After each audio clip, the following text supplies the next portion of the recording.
This is a View from the Bridge, official podcast of the Belfast Giants for kingdomofthegiants.com. Today is Tuesday, the 18th of February, 2025. I'm Patrick Smith. This lad over here is David McJimsey, and the fella down below me here is Simon Kitchen. Over the next hour is what these boys want, an hour. We'll 45 minutes. All the news and views of the Belfast Giants from the last week. If you're watching along live on YouTube, Facebook, X, drop us a line, keep involved in the chat. We'll keep an eye on that. You can get us, of course, on all the normal podcast providers. This week's show, the Belfast Giants have a 3-0 lead over the Nottingham Panthers from the first leg of the Challenge Cup, but it was a split weekend with regards to fortunes in the league. A thumping win over the Fife Flyers and a disappointing defeat in Sheffield. We'll go all over that. We're about to be joined by Jeff Mason, assistant coach of the Belfast Giants, and later in the show, Bo Hanson will pop by for a bit of a chat. You boys well? Yep. All good? There's just a nod of the head from David. Well, let's get let's get cracking and invite back to a View from the Bridge the assistant coach and one of the great defensemen for the Belfast Giants. That is, of course, Jeff Mason. How are you doing, mate? Gentlemen, how are you? Good to have you back on. Give us your reflection on the weekend, first of all. The weekend, obviously, big win against Fife, team that's going through a lot on and off the ice this year. But you got to come in and you got to play the right way and take care of business, because those points count the same as against anyone else. So, certainly was pleased with how the guys came in and the effort and execution that they had on Friday night was good. And then obviously disappointing result on Sunday in Sheffield. Did a number of good things in the first 40 minutes of that game to put ourselves in a position to win the game. Certainly very important points for both teams. Sheffield was able to raise their game in the third period, and we couldn't find that level. And unfortunately, it ended up on the wrong side of it. And so certainly a tough one, but can't do anything about Sunday. All we can do is look to the weekend ahead and look at the points that are there for us. We're still sitting in first place and, still in the driver's seat, and got to take care of business with what we've got. With regards to that, as you say, we're still in the driver's seat. We still have a points lead at the top of the Elite League. But to what respect does Sunday's result come as a bit of a reality check with regards to these final few weeks of the season? I think it's I don't know if reality check is what I would say. We certainly know that it's all to play for, and there's a few different teams that could win the title, and every point is important for all of these teams. Disappointing to have a 2-goal lead going into the third period and not find a way to close that out. Probably a good, hopefully a lesson we can learn going forward, that, it's hard to put teams away. You got to take the opportunities when you can. And you got to change your game a little bit when you're protecting a lead in the third period. And we knew they would come going into the third period. We knew they would come as, they're a team in that chase and pack, and they need the points. And, like I said, they were able to find another gear and elevate their game. And unfortunately on Sunday we couldn't, so use that as a lesson going forward and we need to find a way to close those games out. I know it's probably cliche, Mace, but the old hockey momentum, it just on the third period, it just the ice tilted a bit, and you're having to skate uphill at times, and you're big crowd in there, and the momentum just got with them and just got overwhelmed a little. Yeah, hockey is such a momentum sport, and you can feel it. You can feel it shifting. You can feel it changing. Oftentimes, we talk about it as coaches. Oftentimes, we can feel it changing before the players can. You can just kind of see it and feel it. And they got that first goal, and then we take a bad too many men on the ice penalty, and don't win the face-off, but we don't get it out. And they end up scoring a goal and making it 2-2, and they had all the momentum. As you said, the crowd was behind them, and they were feeling it, and they were energized, and they were pushing, and we, couldn't find a way to stop that and turn the tides and generate some momentum our way. So yeah, I mean that's a big lesson or a big thing is not when you have a team in that position, finding ways to not give them any momentum, not let them create any of that energy that gets them going, gets their crowd going. And unfortunately on Sunday, we couldn't do that. That's just in this last stretch of season now, whatever it is, 15, 20 games, just the little tiniest details, just every shift that you've got to take care of. Yeah, I think, it is, the teams that win championships are teams that are extremely detailed. When it comes down to winning, it is, the teams that get the pucks out or get the block or make those, have those defensive stops or get that big save at those key moments, that shut the door on another team or stop them from gaining that momentum. And we talk about that a lot within the dressing room, and we've got to be extremely detailed, the rest of the way here and find ways to play from the front and get leads and then protect those leads. And, I mean, everybody in the league has something to play for. So there's no easy games. There's, this league it's wild because there's no time to let up from start to finish. We've got obviously 2 big ones with Cardiff coming up this weekend and a huge points at stake in the league title race. And then, you go into Nottingham with second leg of the semifinal and from there, it just continues to build, so everything, there's no time to let up. Mace, you just touched on Cardiff there. Obviously, what's happened at the weekend's done. There's nothing you can do about that now. But moving into Cardiff, we've matched up well against them so far this year. They're starting to get healthy. We've sort of found our health over the last month or so, and obviously Joey Cassetti's back skating again as well, and I don't know when he's going to be ready to go. But this game on Friday, when we've had these double headers against Cardiff, the Friday night game is a really, really important one because it either, if you win that game on the Friday night, it gives you a little bit of impetus to go on to Saturday with a bit more confidence, and if you lose it, then you've really got to dig in because you need to get those 2 points on Saturday. Yeah, absolutely. I think anytime you've got it's tough to, it's tough to beat a team twice in a row. Certainly that's what we aim to do. And if you've got a big doubleheader against a team and you lose that first night, it puts a lot of pressure on you that next night to be able to come back out and do it again. Obviously, they're a team that we have played really well against this year, but they have, they've got a lot of quality.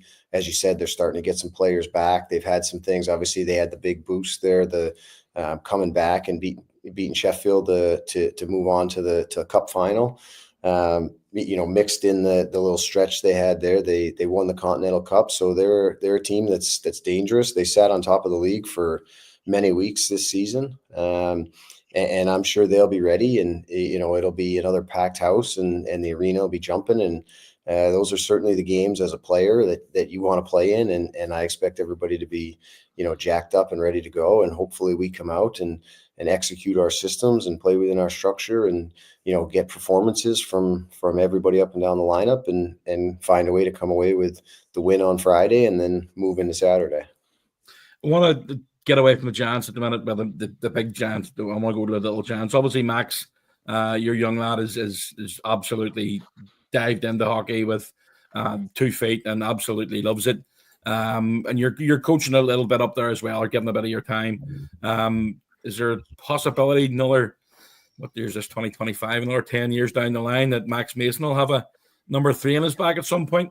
Well, maybe. We'll see. I think he has a lot of he certainly his hockey sense and his understanding of the game is quite good. He's got a long way to go in terms of continuing to develop strength and develop his skills. And if he's really committed to it, there's certainly the possibility down the road that maybe he will don a Giants jersey. But it was actually funny. We were watching TV earlier tonight, and I was just trying to explain to him because he was asking me about imports and if he would be an import and how that all works. So I said, no, you wouldn't be an import. So I don't know who's really understanding that, but yeah, he seems to enjoy it now. And if he continues on and continues to enjoy it and puts the time and the work in, we'll see what happens. And if he goes on to choose to do something totally different, I'm all right with that as well. Brilliant. So just one last one for me, Miss. Obviously, you've been part of teams that have won championships. You've helped coach teams that have won championships. What is it about this team? What does this team have in it down the stretch as we go to try to fight for that league title? What is it that you think we have that could push us all the way? I think one thing, if you look at this team, there's a number of players on it that have won championships before and have won championships in this league and know what that takes. And this league is a very unique league. There's no other league in the world that, the league, the big trophy is the regular season title and who wins it. And, it's an 8-month marathon. And like I said, it's, every game means something. And there's, it's very physically demanding, but mentally demanding. It's a grind on guys. And I think having guys that have been through that, know how to deal with it and have experienced that, and also know how rewarding it is when you do come out on top and you do win it. It is really, is a really big thing. And I think we've got a number of those guys. And I think if we're able to get across the line and close this out, I think a lot of those guys will have a very big part to play in it. Fantastic. Listen, mate, we really appreciate you coming and joining us. Good luck down the stretch. No doubt we'll chat to you as the league goes on. Cheers, guys. Enjoy the rest of your evening. Cheers, miss.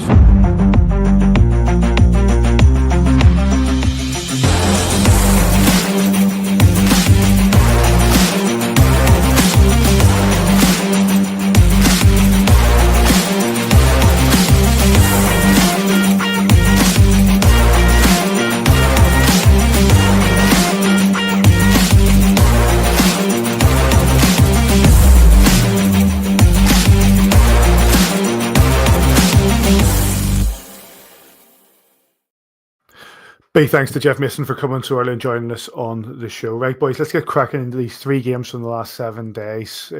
Two victories, I suppose. A 3-0 lead over the Nottingham Panthers, and then an 8-1 win over the Fife Flyers, and of course that game, the 5-2 defeat in Sheffield. We'll start quickly with the game over the Nottingham Panthers, the first leg of the semi-final of the Challenge Cup. Let's hear from the coaches.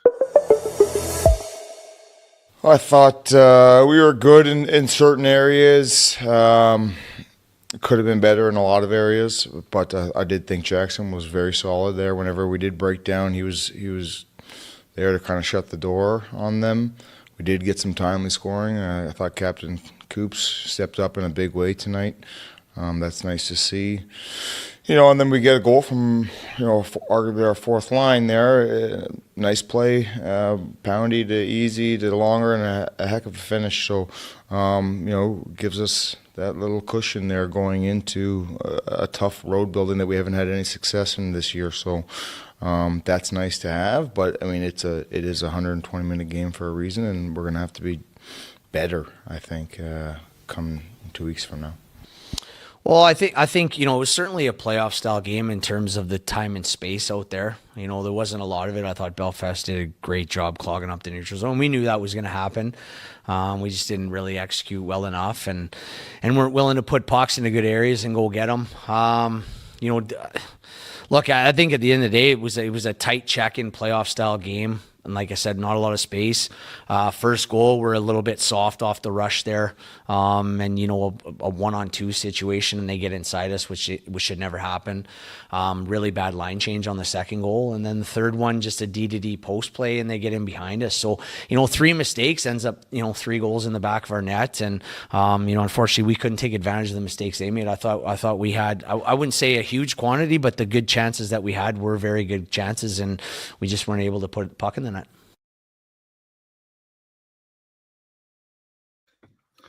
Goals for your Belfast Giants came from Mark Cooper, the captain, nearly 9 minutes in. Kieran Long with the second, Jordan Karaguchi with the third. Jackson Whistle was in nets.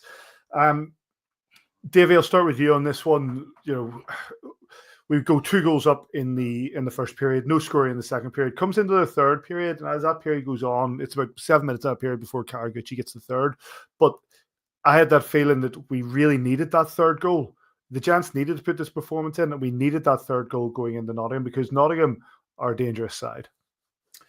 Decent team. They were well handled last Wednesday night. That's a good result in a semi-final. They shot the Nottingham Panthers are quite a good offensive team and strong defensively. You know, we've lost a couple of times going in there, that we've been short this season. The 2 times that we've went to the Nottingham so far this season, we've had adversity going in, and unfortunately we've came out on the back end of, I think we took 1 day overtime or penalty shots, so we've taken a point out of 4, but that's not good enough in terms of what we've been looking for. So this will be good, going in there with a nice solid lead. I thought it was a really nice performance all around. First, second, and third period. Yeah, I agree with you wholeheartedly that the third goal is a bonus goal, if you like. You know, going in there 2-0, 3-0 is a lot better, but that's a lovely play from Mark Cooper, just to identify the gap there on Tetlow and just go in there and score. But you know, Adam Keefe said it himself. I thought a fantastic game from Cooper himself. I can't remember who got man of the match in the game. Says you, Mark Cooper. Mark Cooper, yeah, well deserved as well. Could have went to several people. Obviously, Jackson Whistle with a big shutout. That's always one that's going to be looked at. But I thought Coops led the way from the whistle, and everybody jumped on his back to an extent. And when your captain does that, and you get a 3-0 lead, you can't say anything but good things. Nottingham came at us, says, Jackson Whistle once again stood up tall. I didn't expect anything less, man. I thought they would, and you know, when we were talking about it before the game, I was doing the game of Marty. You know, and when you're sort of, you don't know which way the opposition team's going to set up. Obviously, you know, I knew Adam was going to go at it and try and go, you know, really tough in the first period, just get at them and try and. Nottingham came in the night before and they skated in the morning, so they were well rested, and you know, it's all about getting off to a good start, which we did, and I mean, that goal from Mark Cooper, arguably one of the goals of the season. You know, we know how big and strong and powerful he is, and you know, take it coast to coast and drive in. Danny Stewart would not have been happy with Tetlow, and I think it was Hugo Wah. That was basically, they didn't even make an effort to get a stick on him, so he'll not be happy with that effort. And then obviously, you know, when you look back at that play when Kieran Long gets his goal on the night, I don't know if you rewind that a little bit and look at Mike Lee screaming at Cameron Pound to throw it across ice and pointing where to go, to basically get his head up and throw it across ice, and Poundy made a great pass over to Barriga, and what a finish from Kieran Long. And you know, it's an important, I think you're right, Paddy, what you said when you were talking about the answer to putting the questions out to us about that third goal. I think that could be really, really important. You know, we've been in this position before, getting into Nottingham with a lead and then basically coming out playing really well and finding our number and then going on to the final. So this is next. Again, we keep on talking about it. It's 3 games away with 2 massive games before we get to the Nottingham Panthers game next Wednesday. But you know, it's going to be a really, really important game, and they're going to want to come out and get a fast start. So you know, this weekend could be a really important weekend for confidence and for setting. I'm not just talking about us. I'm talking about both games. Pretty sure Sheffield play Nottingham this weekend as well. Yeah. So you know, it's a really, really big weekend for both teams, and for the league, and hopefully, you know, we can take it one game at a time and get ready and you know, basically be in a good place going into Nottingham next Wednesday. It's one of those, Davey. It's one of those that the fact is this is only half time and we've got a 3-0 lead. We go in there, as you said, we've had adversity there, and we've only picked up 1 point out of the lot, isn't it? So it's you know, I think the Giants are in a strong position, and you'd like to hope that from that strong position we could see it out. If you looked at this as it was 1 game rather than 2 games, if you're halfway through it and you're 3-0 up, and you're a team of the depth and ability of the Belfast Giants, yes, to answer your question, you would like them to think so. But a lot of hockey to be played. You know, we went in there the first game. Simon, tell me, 8 forwards maybe the first time we went in. 8 forwards and 5 D. Second time we went in, we arrived like 50 minutes before face-off because of the snow or whatever it was. I can't remember whether it was snow or wind. There's been not many storms for the flight. Yep.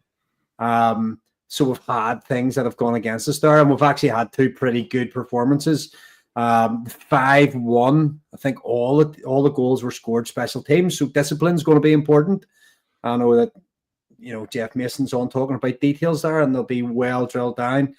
But we cannot take those little too many men calls that we had in Sheffield, or just little bad penalties and selfish plays that Simon talks about on the webcast. So just go in there, play us v us. Remember, it was last week that Adam Keefe said that, and the Nottingham Panthers are going to come from that first whistle. They have to come out and come straight at us. They can't sit back and hope that they can do it in the last 10 minutes of the game. They got to come out and try and get the first goal. So there'd be maybe a bit more space than Danny Stewart was talking about there. There wasn't a lot of space in the ice. I did think we clogged that neutral zone really well, especially when they were trying to break out. We set up really nicely and just didn't give them room to come through us, which maybe was slightly different than Sunday. I felt in that third period, I know we'll come on to it.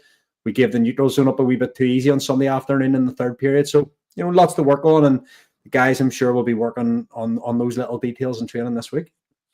Highlights of the game, of course, Belfast Giants TV. The second leg is next Wednesday, and we'll no doubt talk about that next week.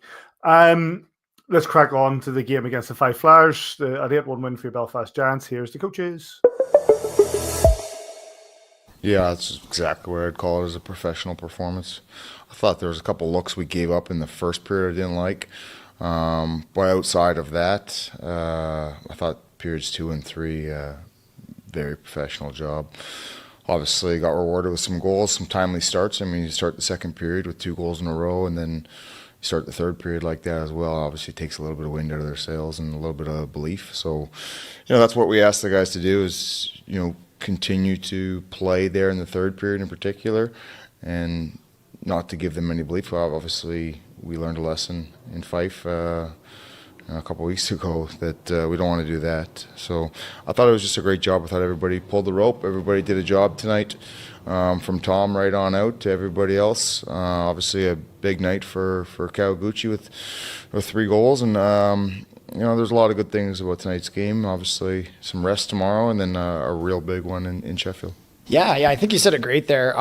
2 teams with 2 totally different missions. Belfast are chasing trophies. They got a target on their back, and they're playing that kind of hockey, which is great. They're class. No surprises there. Obviously, on our end, we have a lot of outside distractions. We lose one of our best D-men with a knee injury for the year. Guy walks out on us to go pursue opportunities in North America, and then that adds to all the other drama. So these guys are going through a lot off the ice.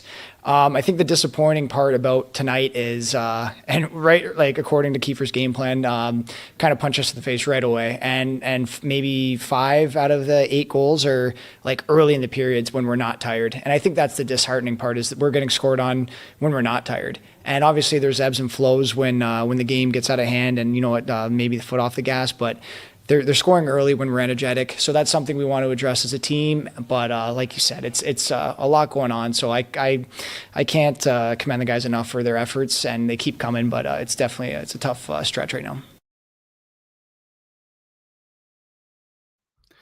Your Belfast Giants scores. Deep breath. Mark Cooper, JJ Piconich, P.O. Marin, Gabe Bast, Kawaguchi 1, Kawaguchi 2, Scott Conway, and then on the power play, Kawaguchi with a hat-trick. Cruiser with the only goal for the Fife Flyers. It was Tom McCullum in nets. I'm not going to spend very much time on this, Simon, because ultimately, as the game went on, it became, sadly, pretty much a training game. It pretty much was. You get the first goal, I think it was a second shift. They then score a few minutes later, and you're sitting thinking, oh, God, is this? I mean, we need a really quick goal here to get us going, and obviously getting them are 2 quick goals, but it was dead and buried at the start of the second period. 3 goals in 3 minutes, 2 of them within 17 seconds of each other. It's unfortunately, I'm really, really fond of Johnny Kern. He obviously spent a time here last year. Really, really good lad. He's got a difficult job there to do in Fife, but when your luck's out, your luck is out. But the big thing is, they've got a lot more games, and hopefully they can finish the season, because we've got another 2 games against them, which are really, really important. And I think it's the 26th and the 29th of March. So that revisited game that was cancelled in December is one of them. But look, the important thing is, we got the win. It was a professional performance. Coming up with an 8-1 victory. you're not going out there to embarrass people. You don't want to do that, and you know it's not what the hockey players and hockey teams do. But you know they just come out, they all end off with the 2 points. Nobody hurt, and obviously everybody was ready to go for Sunday against the Steelers. But I mean, just watching this goal, Tom will be disappointed with that one. That was a bad one to give up. Wasn't much of a shot, and there was no screen in front of me. He'll be disappointed with that one. But 2 points is 2 points this time of the season, which are vitally important. And regulation win, which again is really, really on the positive side. I agree with you in regards to Johnny Curran. Really good guy in a difficult situation, doing the best that he can. Davey, the statistics for this game, even after like a period, were so lopsided. The Belfast Giants incredibly dominant. It was just, you've got to feel for Fife at times. Yeah, and Johnny Curran probably said it best there when he said, they gave up the goals when they had energy in their legs. It looked at times as they were tiring towards the, I'd said to you in our WhatsApp chat as the game was going live, this could be any score in this game. It depends how hard the Giants want to put their foot down, and I think we did game manage, we clock managed well, and we scored goals when we needed to. I don't think there was any necessity to make anybody embarrassed out there. I think the 9 shots through the game, which isn't going to win you very much in hockey, unfortunately for them. Johnny Curran, he said what issues he's faced just this week. I think that in Foss leave and Scott Finley, good vouch for obviously Johnny Curran coming through the blaze. And obviously, Foss walked away from him. Not sure what's happening with his brand. Maybe serve it if he comes back to the IHL. But ultimately, disappointing night for them. Good night for us. Lovely to see those little Valentine's jerseys designed by the kids. A lovely little presentation before the game as well that the players were able to get involved with along the benches and those silver buckets. Good to see another win with them. Yep, I'm going to leave that game there because 8-1 win for your Belfast Giants. There wasn't really much. It was just one of those one-sided games. Fife really are up against it. What I'm going to do, gents, we're going to take a break there. We'll come back to the Sheffield game very shortly, but we're going to bring in our next guest. Delighted to have him back on. Play well over the course of this weekend. He's been playing well all through the season. Please welcome to View from the Bridge, Bo Hanson. How are you doing, Bo? Hey, what's going on, guys? Nice to be back. Thanks for joining us. We've just gone through the Nottingham game and the Fife game. We're yet to discuss the Sheffield game. But from your point of view, give us your take on how the games went over this week. Really happy with the way our Nottingham game went. Fife as well, and then there's a bit to be desired out of the Sheffield game. I thought we played a good 40 minutes against them, and obviously wasn't the result that we wanted, but. We're going to learn from it this week and be ready for that, and that's something that we need to be better at is closing out games. We're in charge of it, but, credit to that Sheffield team. That's a good team, but we got to find a way, We've just talked about that Fife game, and obviously, Fife are in a bit of a hole at the minute, and they are. You guys, it seemed to feel as the game went on, it felt more like a training game than anything else. I mean, it's still a bunch of pro hockey players that can sting you if you give them the opportunity. And they're mentally going through a lot of stuff there too, as well as it's tough when you don't have as many bodies as we do, so to speak. And like our game plan was to come out and just try to overwhelm them. And I thought we did a good job of that, where we just took control right from the get-go. We have a lot of talented players on this team, and if we have a chance to let our talented players play the way they want to, I think it's tough for any team. I think we just imposed our will on them on Friday. Bo, we already had Jeff Mason on earlier in the show, so we've kind of talked about the weekends. We want to put that behind us because we can't affect what happened with the weekend now. We can only affect what's going forward. Two big games, and I know we'll not want to look on the Wednesday really until you've got the weekend out of the way, but there's some exciting times coming up here. Absolutely. These are 3 massive games. I think, and then after that Nottingham game, I think we're in Manchester Friday and then Glasgow on Sunday. But not looking ahead at all. Like we have 2 really tough games on Friday and Saturday against a good Cardiff team. It's even more special that we get to play those 2 at home. We feed off of our crowd. We feed off the energy there. And, we just got to be ready to come out and play the way that we can against that good team. And then turn the page and get ready for the new or a different kind of animal in that Nottingham team where it's playoff hockey at that point. I mean, every game is a playoff game, nowadays. But you're playing for something on that next Wednesday. And we'll talk to Mace as well about all the hockey cliches, all the little details, not taking penalties, being good, not giving the other team momentum, and all that. All those things of what we'll be doing in training this week, just prepping it. Yeah, absolutely. And Cardiff's good on the power play. They're good defensively, and they got some skilled players that can sting you as well. We'll get back on the horse tomorrow. We'll go through video from probably both games from Fife and Sheffield, try to learn and get better. And that's all you can really do. Like you said, what's happened in the past is in the past. It is what it is. You just got to learn, move on, and try to get better every day. Bo, you've been playing a lot lately, especially the last few months with Roach. How are you getting on with that chemistry with Josh Roach? I think him and I have been playing pretty well together. He's an easy guy to play with. He defends really well. He blocks shots. He skates like the wind. So he's a fun guy to play with. And I think him and I have kind of fed off each other, where we've talked to each other about the fact that we try to play against their top players.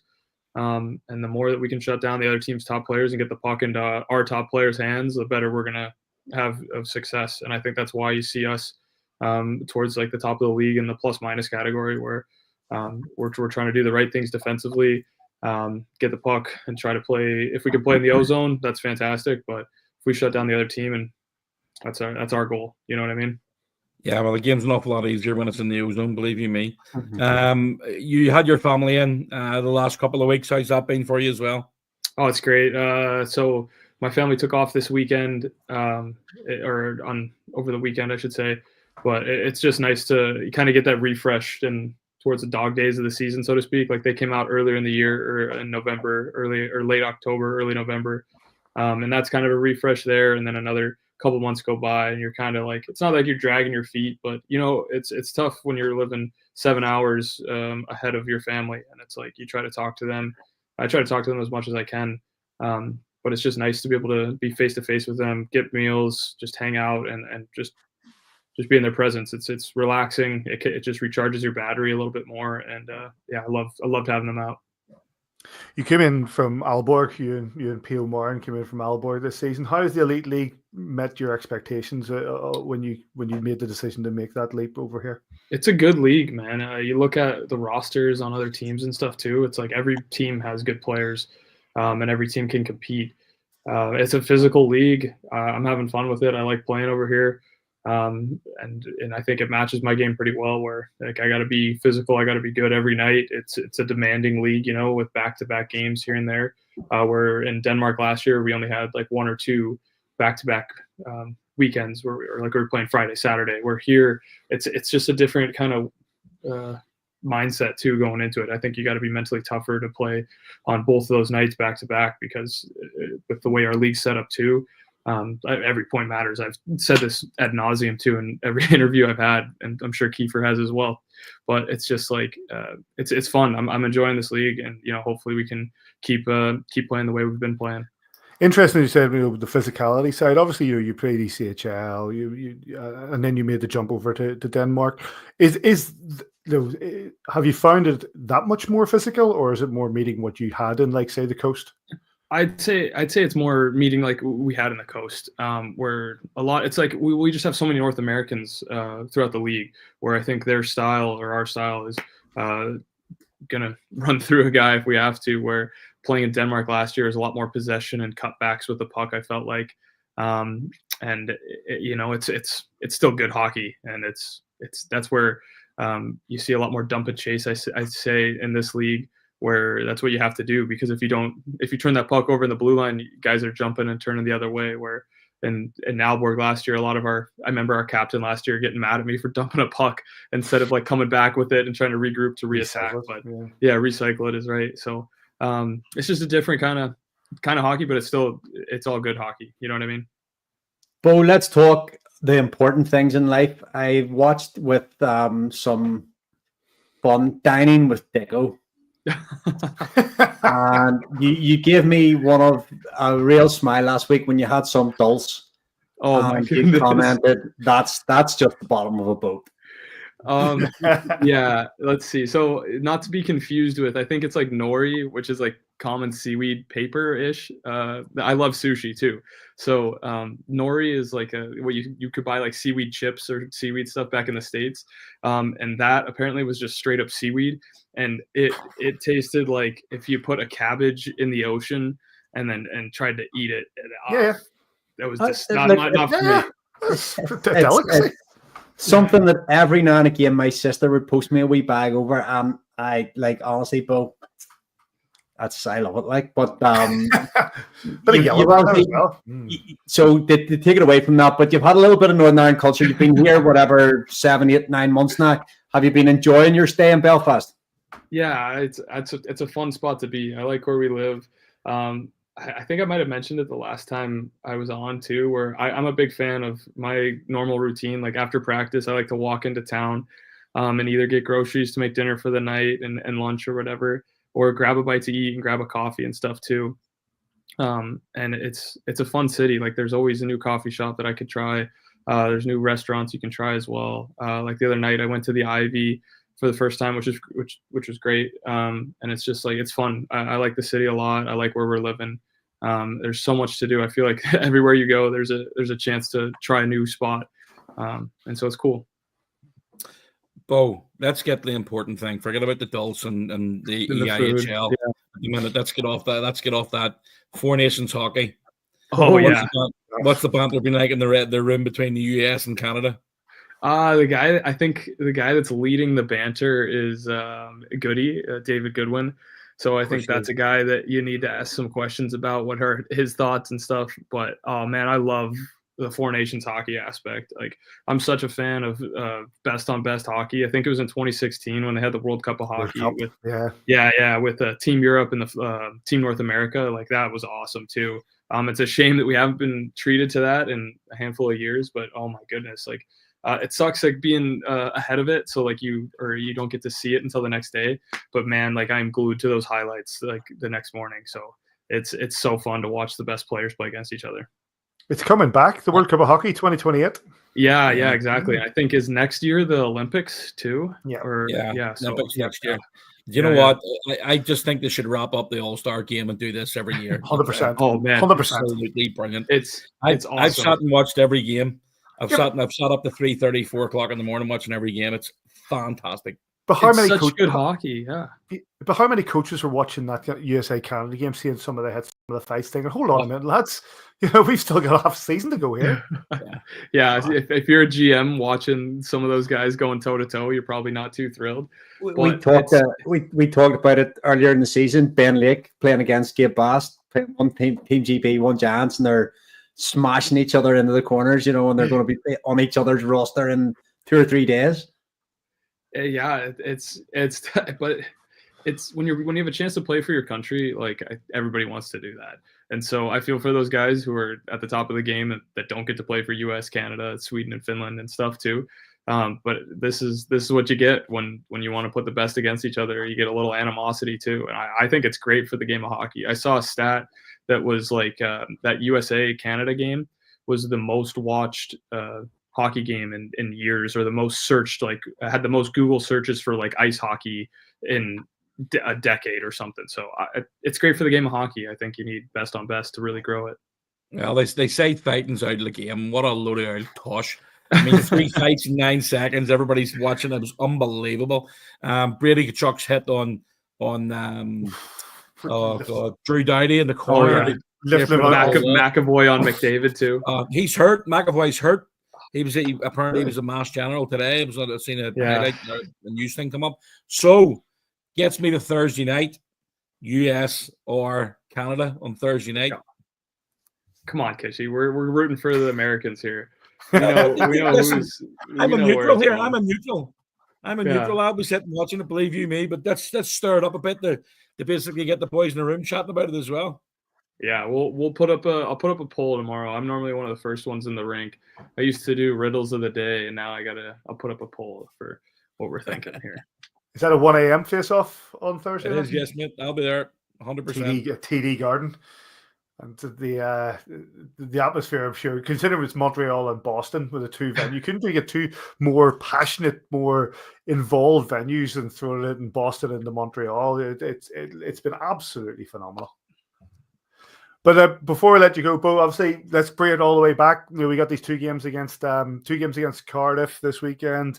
These are the games that, when we're looking to sort of lift that title at the end of the season, every game on from here on is important. But the two games against Cardiff, they're going to be tough. They're going to be tough. They're going to be physical. They're going to be playoff games. I know I said, you look at the Challenge Cup and that's actually playoff games, but the way the title race is shaping up, every game matters. Sheffield's pushing. Cardiff's not going to go away. Nottingham's pushing as well. And you got to beat the top teams to stay at the top. And so it's a great challenge to have Cardiff coming in here. Truthfully, I'm just looking forward to it. It's going to be good hockey. Hopefully we get some good fans there as well, and let's have some fun. Bo, listen, really appreciate your time. Good luck this weekend. Thanks for chatting this, and enjoy the Canada-USA game on Thursday night. Thanks, guys. That was a pleasure. Big thanks to Bo Hansen for joining us. And I was going to bring up that Four Nation hockey later on. We'll come back to it. Let's get cracking and just a chat about this game in Sheffield, boys. A 5-2 win for the Sheffield Steelers. Let's hear from the coaches. Yeah, a really important game for us tonight. We knew our backs were against a wall here if we wanted to have a chance down the stretch and hopefully put a little bit of pressure on that team here with 17 games left now. So I actually liked our start, to be perfectly honest with you. I thought both teams were hard and physical, and neither team was giving up an inch defensively. I think shots were 5-4 in the first period there, so it just kind of shows how tight both teams were playing. They took the lead there. Second period I didn't like at all from our group. I thought after we gave up the second one to start the period, just felt lifeless and very uninspiring second period. Maybe felt a little sorry for ourselves, or felt like maybe we couldn't claw our way back. And then, third period, we're a different hockey team. We had a pretty good talk in between periods there, and the boys answered the bell and just played relentless, desperate hockey and pushed and pushed and pushed, and they couldn't manage it. I thought the first 40 minutes was great from our team. Thought we played like a first-place hockey team, and I thought the final 20 minutes was all Sheffield. I thought that they showed their class and why they're the reigning champions. They elevated their game. We didn't. Not a whole lot of composure from our group. It was disappointing to see. So you lose that hockey game. That's unfortunate. But we're still in a very good position here going forward. We have to learn a lesson from that. And we have to bounce back. We have a massive weekend here against Cardiff. Goals for the Belfast Giants came from Roach and Goodwin. Goal for the Sheffield Steelers came from Valorant. Valorant, really? Wonders never cease. Dowd again. Watling and Brandon Whistle. Two empty net goals to finish. And it was Jackson Whistle, his brother, who was in nets for this. Right, where to start with this? Davey, I'll start with you with regards to it. It's sort of one of those things. It's a 60-minute game. And for 47 minutes, the Belfast Giants were on top. Take the learns from it. Take the lessons for further down the season. And when you come against this again, when the momentum starts to turn, Jeff Mason talked about it at the start of the game, or at the start of the podcast there, when the momentum starts to turn, what can you do to do things differently? Do you go a little bit more back to basics? You stick to the process, etc., without being too cliche-driven? Just the tide turned, the ice tilted, whatever way you want to put it, and we just couldn't push back. It just came on top of us, that unfortunate too many men on the ice. It killed us. To give them even more momentum from being in a real, and we had battled really hard. We got our goals, took them well. It was a fairly even game, but I think we had just the upper hand on, if you want to say 60-40, whatever, in the game. We were just ever so slightly better. You were talking during the game about it. You came in and said, I've missed the start. What's it like? And I says, I think it's fairly even, but we're just slightly better team and deserve to be in the 2-0 lead. And I think that's a fair fair point. I think we deserved to be in the lead. And once they came back 2-1, it was like, there's going to be a storm coming here. And it just tilted. And you try skating uphill, it's difficult. And we just couldn't get out. We weren't clearing pucks out. We weren't getting them. We weren't getting pucks deep. We were sitting from being quite aggressive in the O zone through the neutral zone and protecting and killing any momentum they had at our own blue line.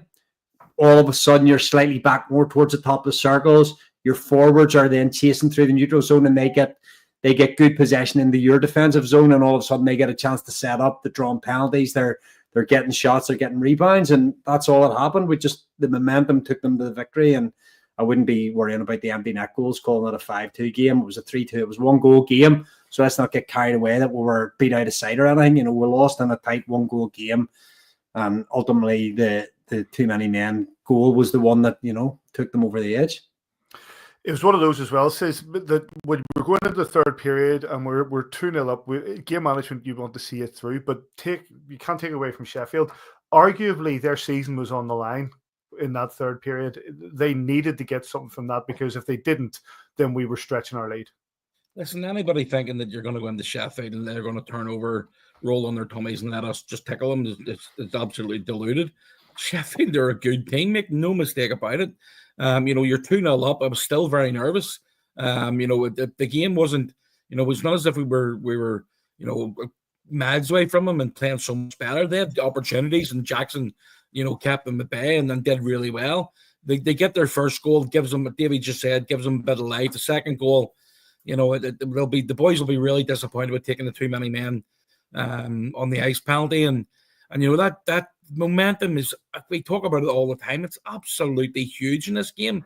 And the third goal, to be really honest, we've three guys on their own side of the puck. We're trying to get it clear. We just can't get it bounced off the wall.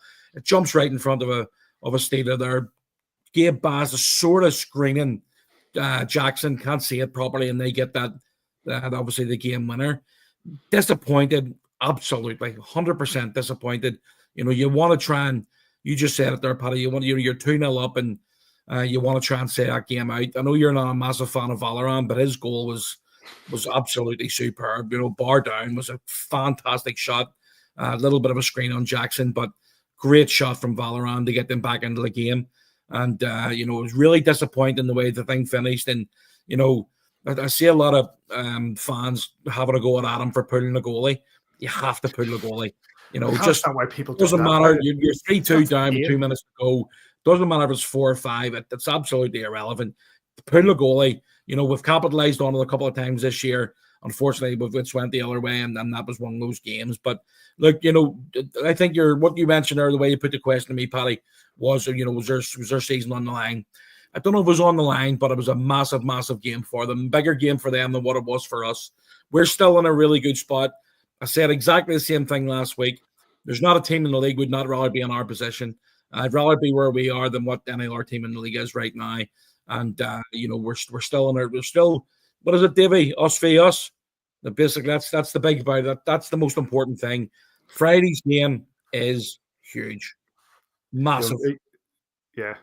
I think it would be wrong not to at least tip a cap to Robert Dowd and It's just going to be my next word.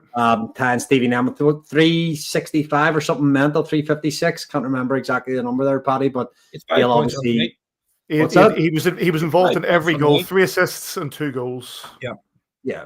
So but yeah, formerly this parish, obviously learned his craft here and then went on to Sheffield. But congratulations to him. I guess that's a big number, and it shows longevity, shows high level of ability, and he's had a few injury problems as well. And who knows how many he could have scored, but he'll go on to break that record. Which, to be honest, in the modern age, it stands up, against any record there. I think it was Hitchy put on Twitter, Stevie Nemeth was scoring 8+4 against the Lee Valley Lions. Robert Dye's doing it against the very best right across Europe. So fair play to him.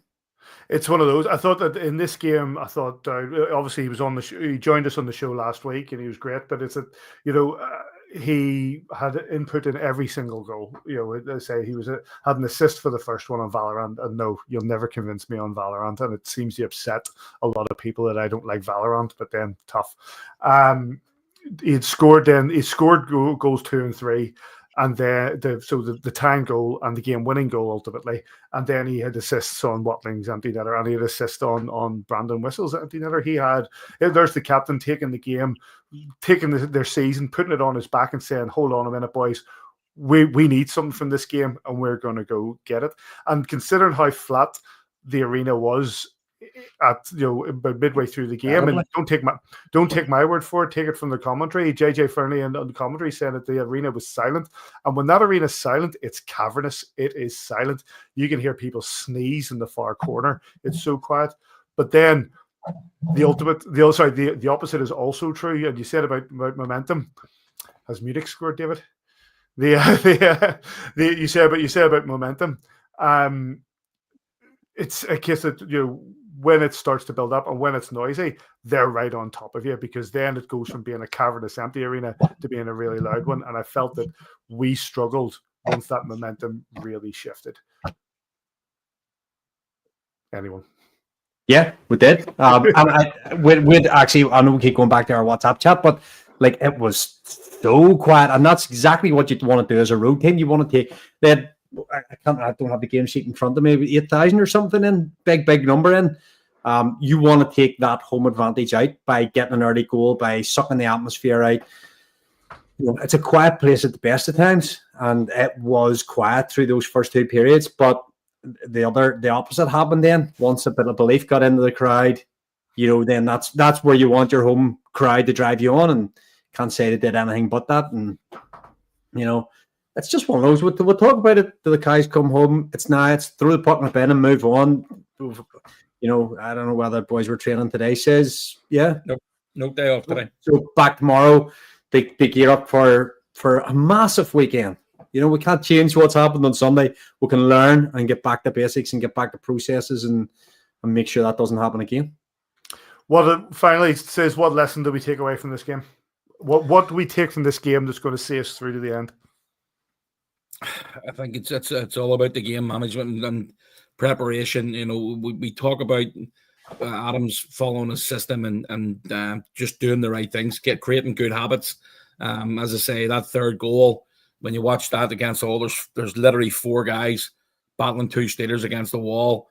I actually think it hits one of our guys in the back when they can't clear it and bounces straight back in again. But there's already 3 heading towards the blue line, and the Steelers just basically get a bouncing puck. We talk about puck luck and going the other way. And for me, it's literally just about concentrating what the coaches are telling you. Literally follow the message. We've had success already against Cardiff this year by playing the right way. And that game on Sunday was, as I say, really disappointing to come out on the wrong end of that scoreline. And I think the boys will just be basically looking forward to try and putting good habits in place and looking forward to Friday night. Highlights are available from Steelers TV.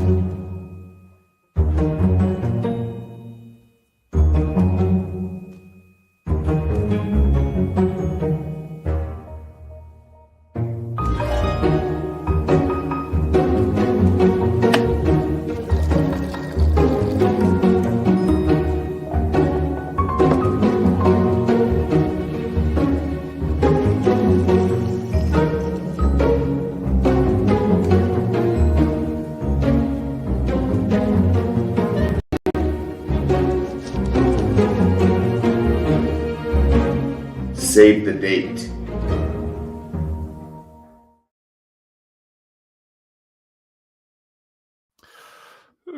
Couple of bits of news just to consider. One of them is that the Sheffield Steelers have been eliminated from the Challenge Cup. The Cardiff Devils progress, having won on the night and go through by a single goal, 7-6, I think it was in the end. How unexpected was that, Davy?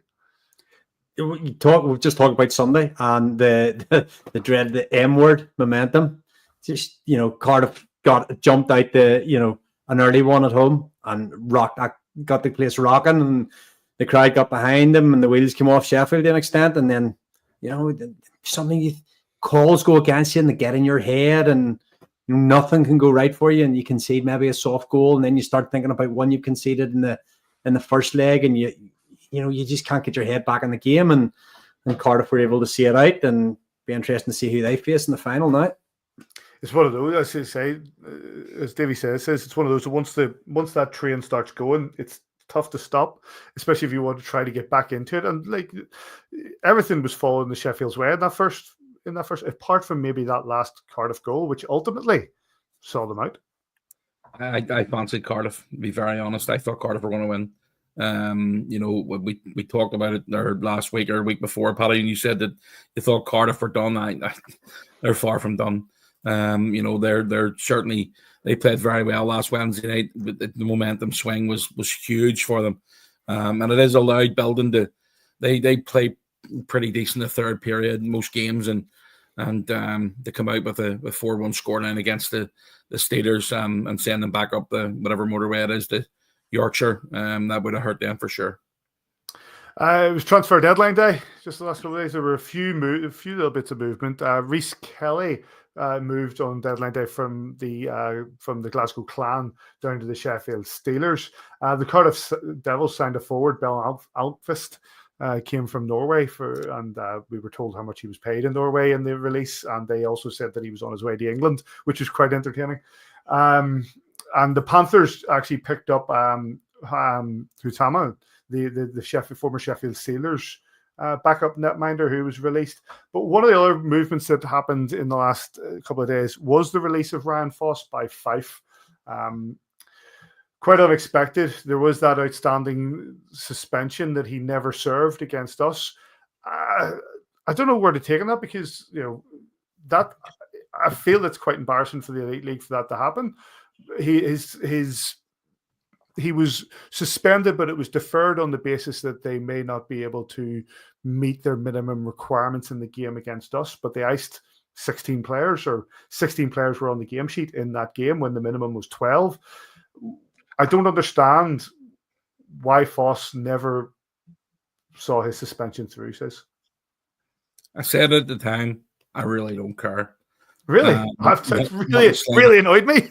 No, I really don't care. I want Fife to finish the season. At that stage there was a lot of rumors flying around that they were going to struggle to put a team together. I genuinely couldn't have cared less. He's decided to up sticks, leave them in a hole. Johnny Kern said it last week in his interview. He just basically got up and left. I think he signed for Idaho State Heads in the ECHL. Really crappy thing to do when you're, a team that you've basically been through and they've supported you and got you back in the lineup with, to try and help you to play again. And he screwed them over. So, let him go. I don't really care. One of the other things that happened is Cade Nielsen's back in Glasgow, Davey. He went over, of course, started the season there, and then his dad's brought him back in because obviously maybe not worked out as he wanted over there. It's nice for him to have that blanket security that he pick up what's a really good job in Glasgow, I guess. Like the Foss thing, disappointed that he didn't serve a suspension, but not really that bothered. So it's just me that's bothered. No, I understand. The rules have been messed about with. I can understand why you're annoyed. And if Foss had have been here on whatever it was, Friday night, and not played against us, and they had another import, they could have played him anyway. Or if they'd have played an extra man short, they wouldn't have had, what do you call him, came back in for them? The former captain, what's his name? Emmerdale. Jonas Emmerdale. If they hadn't had Emmerdale and they hadn't had Foss and we win 12 or 13-0, it doesn't make that much difference. I like Simon. I'd like to see Fife, a storied franchise there, see the season through. Hope it goes well for Johnny Curran. Foss should have served his suspension the very next night. He should have served, yes. So it's not a case. There's no justifying what happened, but it's happened and he's gone. And I don't think the defer should. I don't think they should be allowed to defer, especially when they ended up having 16 people. You can't be about player safety. Well, it's not, because retrospective suspensions are never about safety. They're about punishment. You can't have retrospective punishment if there's nothing like holding a grudge, is there? They said over 2 months ago, lads, we just we're now getting into the second hour of our show. Shut up and move on. Just right. Okay. The final piece before we move on to any other business. Who wins, Canada or the USA? I have a sneaking suspicion it's going to be Canada. Why? I just think they'll be a wee bit brassed off with the way the game finished the other night, and America came out and started and they were very, very physical. Matthews didn't play in the third game against Sweden. Matthew Tkachuk didn't play. They potentially lost Charlie McAvoy. And I don't think they can bring players in. Is that right? Maybe one or two guys that were over. I don't think they can bring anybody else in just to make the numbers up. Like, Foss, obviously. But I think Canada are going to do it. I've just got a bit of a sneaking suspicion. I just hope it's a great game, because that game on Saturday night was absolutely fantastic.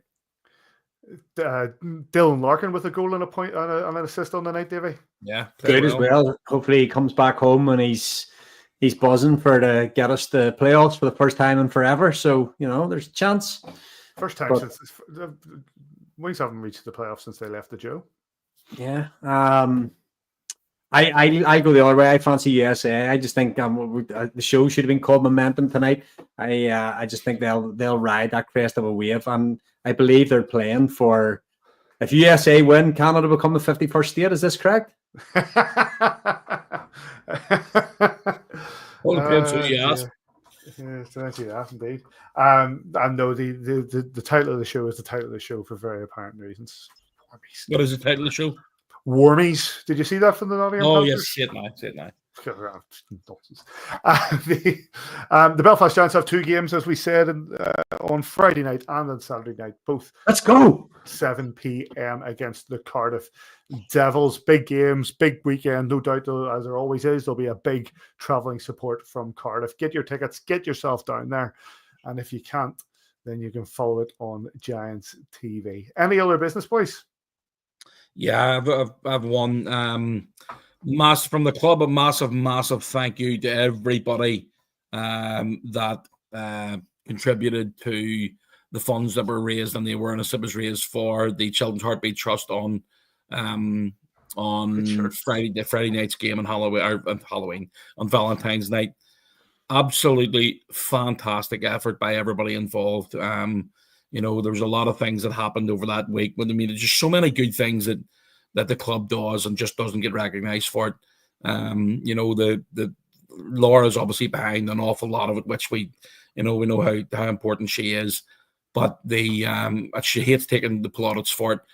But David, who spoke in the video for his young daughter Alice, who had passed away because of the heart problem, if anybody that did not shed a tear for that, you're not human. You're just not human.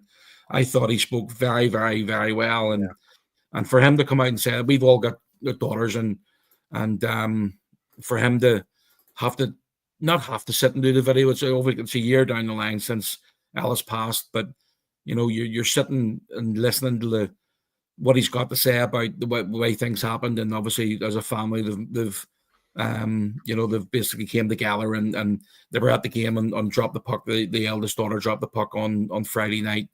And what the Heartbeat Trust does for them and what they do for other families is just absolutely fantastic. So whoever and whatever way you contributed, whether it was just putting a couple of quid in the bucket, or whether it was buying a shirt off the back ticket, or whether it was just basically spreading a bit of awareness through social media about the trust itself, massive thank you, because what you did was absolutely phenomenal. Says we'll have to talk next time we're actually together. You can pick me up at the airport, but we'll talk about, there has to be some way, technology must allow people watching the webcast, or people that just want to get a shirt or back ticket, or No, not with the Northern. We believe you, me. This has been is it with the gambling laws? Is it? It's the gambling laws for Northern Ireland. So we have explored that. We just can't do it. So you can only buy them in the arena. You can only buy them. We're not even allowed to advertise them outside the arena, so you can't do it. Okay. Can't put a QR code up. But this is definitely something we would do if we could. But it's been, Glover and Steve have looked at this and the solicitors have looked at this on numerous occasions. It can't be done. Yeah, I'll just have to send you the money. But then you can't buy them. I have to send them to somebody else. I have to send them to somebody else. I can't buy them. We're staff members or attached to the club. Technically, I remember I sent somebody. I can't even remember who it was now. If they're watching, I sent them 20 quid to get me shirt leather backs or something years ago, and I won them. And they were a bit.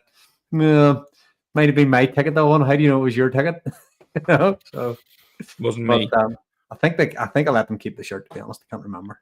Listen, after what happened in Cardiff the other week, we don't want any problems with shirts and raffles and shirt ticket numbers. Did they sort that out? That was unbelievable. Did they sort that out? I assume so. As someone said, and hopefully we'll maybe get to talk to him one of these weeks. Cardiff were going through a bit of a bad run on the ice, and this took the pressure off. That took the eyes off the result. Somebody in our own fan base is just Todd Kelman playing 3D chess while everybody else is playing draft. He knows what he's doing. Dear. Any other anything from yourself, Davey? No. Well, then let's wrap it up, boys. As I say, 2 games this weekend, Friday and Saturday, both at 7 p.m. at the SSE Arena. The Cardiff Devils in a double header. They'll be loud. They'll be proud. Go on, Davey. What do you say? If anybody watching or anybody knows anyone that is got ability with repairing epoxy models, now there's a reason for this. Get in touch with me. I need your skills. I need your skills. There you go. You're not getting paid, but I'll work something out. That's the first one on a view from the bridge. Anybody who knows how to fix epoxy models, then get in touch with @Davy_McG on Twitter or it's important. Or send us here a view from the bridge. Davy, it must be important. Yeah. But yeah, it's 2 games. Cardiff Devils will be in town. They'll have a big travel and support. They'll be loud and proud. So make sure you get yourself down. Get behind the Belfast Giants Friday and Saturday at 7 p.m. And if you're not making it down to the SSE Arena, then of course you can join the boys on Belfast Giants TV. Big thanks to Jeff Mason and to Bo Hansen for coming on and joining us. Thanks to you two boys as well as always. You can get us at AVFTB on Twitter. You can get us on Facebook. You can get us on Instagram and on all your good podcast providers, kingdomofgiants.com and all that sort of stuff. Thanks to everybody who's getting involved in the chat, and if anybody who sends us messages through the week, wherever you are this weekend, we hope you enjoy your hockey.